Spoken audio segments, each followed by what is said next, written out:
السلام علیکم۔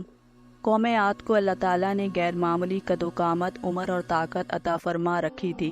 قوم عاد کے ہر فرد کا قد 12 گز سے کم نہیں ہوتا تھا۔ ان کے اندر طاقت بھی بہت زیادہ ہوتی تھی۔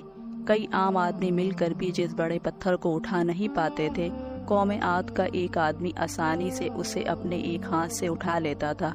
اسی قوم کا ایک جاہ و جلال والا بادشاہ سادات تھا۔ سادات اپنے طاقتور لشکر کے ساتھ جس سلطنت پر بھی حملہ کرتا اسے بآسانی فتح کر لیتا۔ یوں سادات نے پورے یمن کو فتح کر لیا۔ اپنی فتوحات کے دوران اس نے بے شمار خزانہ لوٹ کر جمع کیا۔ سادات کے طاقتور لشکر اور بے پناہ خزانے کے باعث کسی بھی سلطنت کے بادشاہ کو اس سے مقابلہ کرنے کی جرت نہ تھی۔ آہستہ آہستہ سادات ایک وسیع سلطنت کا حکمران بن گیا۔ اس کی سلطنت یمن سے عراق اور بعض روایت کے مطابق ایران تک پھیل چکی تھی۔ جب بادشاہ سادات اور قوم عاد کو اللہ تعالیٰ نے اپنی بے شمار نعمتوں سے نواز دیا تو وہ سب غافل ہو گئے اور راہ حق سے بھٹک گئے اور کفر اور شرک کرنے لگے۔ اللہ تعالیٰ نے قوم عاد کی ہدایت کے لیے حضرت ہود علیہ السلام کو بھیجا، لیکن قوم عاد نے ہدایت پانے کے بجائے آپ کی باتوں کا مذاق اڑانا شروع کر دیا۔ حضرت ہود علیہ السلام نے تبلیغ کا سلسلہ جاری رکھا۔ جب آپ نے بادشاہ سادات کو ایک اللہ کی وحدانیت تسلیم کرنے اور اسی کی عبادت کرنے کا کہا تو سادات نے غرور سے کہا، میرے پاس طاقت، دولت، سلطنت سب کچھ ہے، پھر میں ایک اللہ کی عبادت کیوں کروں؟ اگر میں ایمان لے آؤں تو مجھے کیا فائدہ ہوگا؟ آپ نے فرمایا، دنیا میں تمہارے پاس سب کچھ ہے، لیکن اگر تم ایمان لے آئے تو آخرت کے بعد جنت تم پر حلال ہو جائے گی۔ سادات کو جنت کا تصور نہیں تھا۔ اس نے پوچھا، یہ جنت کیا ہے؟ حضرت ہود علیہ السلام نے اسے جنت اور اس میں پائے جانے اللہ کی تمام نعمتوں کے بارے میں بتایا۔ جنت اور اس کی نعمتیں تفصیل سے جاننے کے بعد سادات نے خدائی دعویٰ کرتے ہوئے کہا، ایسی جنت تو میں بھی بنا سکتا ہوں۔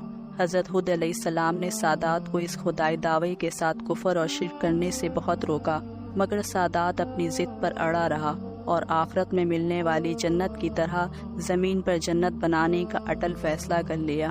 شیطان کے بہکاوے میں وہ یہ بات بھول گیا کہ وہ دنیا جہاں کی نعمتیں بھی اکٹھی کر لے تب بھی وہ اللہ تعالیٰ کی بنائی ہوئی جنت کی ایک نعمت کا مقابلہ بھی نہیں کر سکتا۔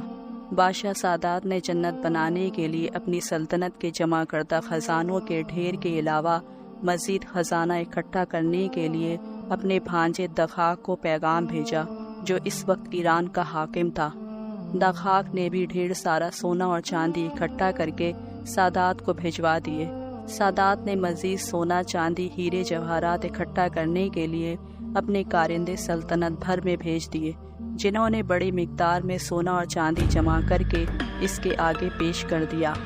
جب سونا، چاندی، ہیرے اور جواہرات کے ڈھیر لگ گئے تو سادات نے جنت بنانے کے لیے اونچے اور لمبے ٹیلوں کی سرزمین کے ایک مقام ارم اور بعض روایت کے مطابق ملک شام میں ایک صحت افزا مقام پر 20 کوس لمبی اور چوڑی مربع جگہ مقدس کی اور تعمیرات سے متعلق تمام ماہرین کو ہو جنت جیسا شہر بنانے کا کام سونپ دیا۔ ماہرین تعمیرات نے جنت نما شہر کے اطراف میں ایک مضبوط ترین اور بلند و بالا فصیل تعمیر کی اور شہر کی بنیادوں میں سنگ سلیمانی بھر دیا۔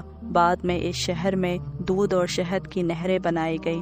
شہر کے وسط میں ایک ایسی نہر بھی بنائی گئی جس میں چھوٹے پتھروں کے بجائے ہیرے جواہرات ان میں بہائے گئے۔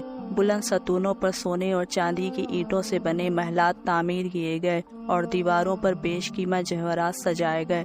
محلات کے گرد سونے اور چاندی سے ہزاروں کمرے بھی تعمیر کیے گئے اور ہر کمرے کو یاقوت اور ہیرے جواہرات سے سجایا گیا۔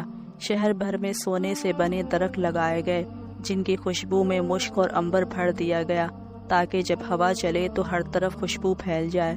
ان درختوں کی شاخیں اور پتے زمرد کے بنائے گئے۔ درختوں پر موتی، یاقوت اور دوسرے جواہرات کے پھل بنوا کر اس پر ٹانگ دیے گئے۔ دنیا بھر سے نایاب درخت، پودے اور پھول بھی لگائے گئے۔ زمین پر مخمل اور قالین بچھائے گئے۔ جنت نما شہر میں خوبصورت اور نوجوان عورتوں کو حوریں بنا کر رکھا گیا۔